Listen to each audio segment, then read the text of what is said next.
कहीं नहीं मिलता। अल्लाह के रसूल सल्लल्लाहु अलैहि वसल्लम इस दुनिया से रुखसत हुए तो सहाबा किराम ने कुरान पढ़ा हो, अबू बकर इस दुनिया से रुखसत हुए तो सहाबा ने कुरान पढ़ा हो, अल्लाह के रसूल सल्लल्लाहु अलैहि वसल्लम की बेटी ज़ैनब का इंतकाल हुआ हो तो अल्लाह के रसूल ने कुरान पढ़ के बख्शा हो, अल्लाह के नबी की बेटी रुकैया का इंतकाल हुआ तो अल्लाह के नबी ने कुरान पढ़ के बख्शा हो, या सहाबा ने आकर कुरान पढ़ा हो। नबी की तीसरी बेटी उम्मे कुलसूम का इंतकाल हुआ, कभी अल्लाह के रसूल ने और सहाबा ने कुरान पढ़ के बख्शा हो। अल्लाह के नबी के जमाने में इतने सहाबा का इंतकाल हुआ, कभी सारे सहाबा और अल्लाह के रसूल ने जमा होकर कभी कुरान पढ़ के बख्शा हो। किराए के टट्टुओं को बुलाया, क्या हुआ? अरे कल से हम दुकान खोलने जा रहे हैं, एक एक पारा सबके हाथ में पकड़ा दिया। कहा क्या हुआ ये? पढ़ो बरकत होगी मेरी दुकान में। और सब ने 1 घंटे में पूरा कुरान पढ़ दिया। भाई 30 आदमियों ने एक एक पारा पढ़ा, 1 घंटे में पूरा कुरान हो गया, पढ़ दिया।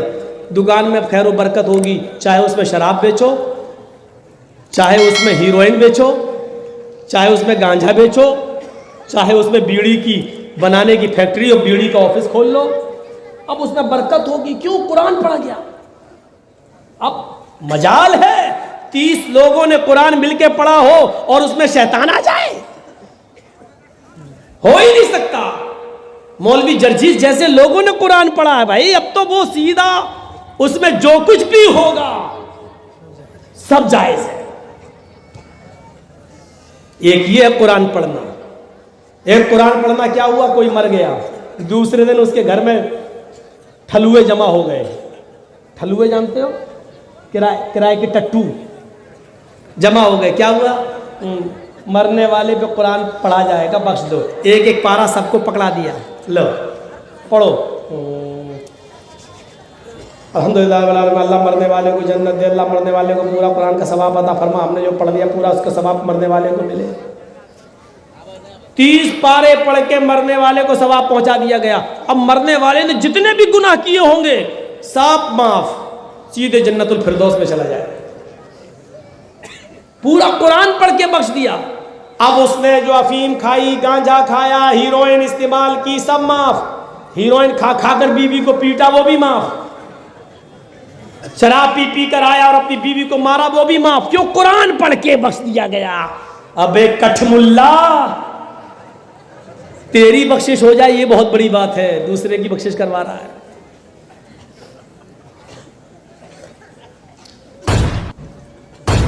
कहीं नहीं मिलता। अल्लाह के रसूल सल्लल्लाहु अलैहि वसल्लम इस दुनिया से रुखसत हुए तो सहाबा किराम ने कुरान पढ़ा हो, अबू बकर इस दुनिया से रुखसत हुए तो सहाबा ने कुरान पढ़ा हो, अल्लाह के रसूल सल्लल्लाहु अलैहि वसल्लम की बेटी ज़ैनब का इंतकाल हुआ हो तो अल्लाह के रसूल ने कुरान पढ़ के बख्शा हो, अल्लाह के नबी की बेटी रुकैया का इंतकाल हुआ तो अल्लाह के नबी ने कुरान पढ़ के बख्शा हो, या सहाबा ने आकर कुरान पढ़ा हो।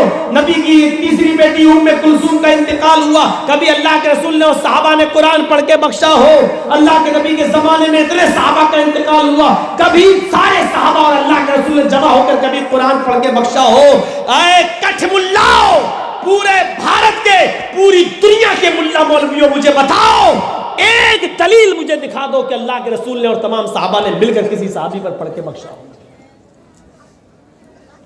अब क्या जवाब देंगे इसका?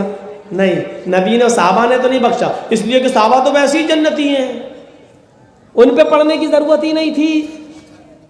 तो इसका मतलब सहाबा वैसे ही जन्नती है, वो नमाज नहीं पढ़ते थे क्या? रोजा नहीं रखते थे क्या? अच्छा ठीक है, सहाबा को जरूरत नहीं थी, नबी को जरूरत नहीं थी, तो इसका मतलब यह है कि हमें जरूरत है। इसका मतलब यह है कि हम जिस पर पढ़ते हैं वो बख्श दिया जाता है। तो इसका मतलब यह हुआ कि हम लोगों ने जितने भी गुनाह किए कुरान पढ़ के बख्श दो, हम जन्नती हो जाएंगे। ये सर्टिफिकेट दे रहे हैं आप ना, सर्टिफिकेट। एक दलील नहीं मिलती है।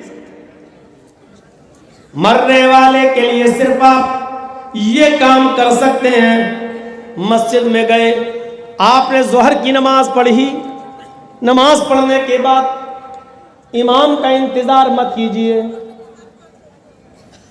आप दुआएं वुआएं पढ़ने के बाद अपने दोनों हाथ उठाइए, जोहर पढ़िए, असर पढ़िए, मगरिब पढ़िए, ईशा पढ़िए, फजर पढ़िए, और बेहतर तो यह है कि रात में उठकर तहज्जुद की नमाज पढ़ने के बाद आप अपने दोनों हाथ उठाकर दुआ करें, अल्लाह मेरे बाप का इंतकाल हो गया है, वो गरीक रहमत हो गए, तेरी रहमत को जा चुके हैं। अल्लाह इंसान होने के नाते उनसे जो गुनाह हुए तो उनको माफ कर दे। हाय अल्लाह मेरे बाप की मग़फ़िरत फरमा दे, अल्लाह मेरी माँ की मग़फ़िरत फरमा दे। ये दुआ आप कर सकते हैं, इसकी इजाज़त अल्लाह के रसूल ने दी है कि नेक बेटा अपने माँ बाप के लिए दुआ कर सकता है, औलाद अपने माँ बाप और रिश्तेदारों के लिए सदका और खैरात भी कर सकती है। ये लीजिए 1000 रुपया मैं दे रहा हूँ, मस्जिद में लगा दीजिए। हाय अल्लाह दिल में नियत कर लीजिए, ये मैं मस्जिद में जो 1000 रुपया दे रहा हूँ इसका सवाब तू मेरे बाप को दे दे, मेरी माँ को अता फरमा दे, मेरी बड़ी बहन को अता फरमा दे, मेरे बड़े भाई को अता फरमा दे। आप कुछ कपड़ा खरीद लीजिए, गरीबों को वो कपड़ा पहनाइए, दे दीजिए और नियत करिए अल्लाह इसका सवाब मेरे माँ बाप को अता फरमा। आपको भी मिलेगा और आपके माँ बाप को भी मिलेगा। आप ये काम कर सकते हैं। ये जलसा इस्लामिक लाइब्रेरी के नौजवानों ने किया है, आप इसमें भी मदद कर सकते हैं और सदका और खैरात भी कर सकते हैं। आप यहाँ लाकर भी नियत कर सकते हैं कि हम 10,000 रुपए इस लाइब्रेरी के लिए दे रहे हैं, या दीनी किताबें आएंगी। कैरम बोर्ड खेलने के बजाय लोग इस लाइब्रेरी में आके पढ़ेंगे और इल्म हासिल करेंगे। 1-8 घंटा जो वो मैच में खेलने में, क्रिकेट खेलने में गुजारते हैं, वो यहाँ मुताला करेंगे। इसलिए आप यहाँ पर भी सदका और खैरात कर सकते हैं, दे सकते हैं और नियत कर सकते हैं कि अल्लाह इसका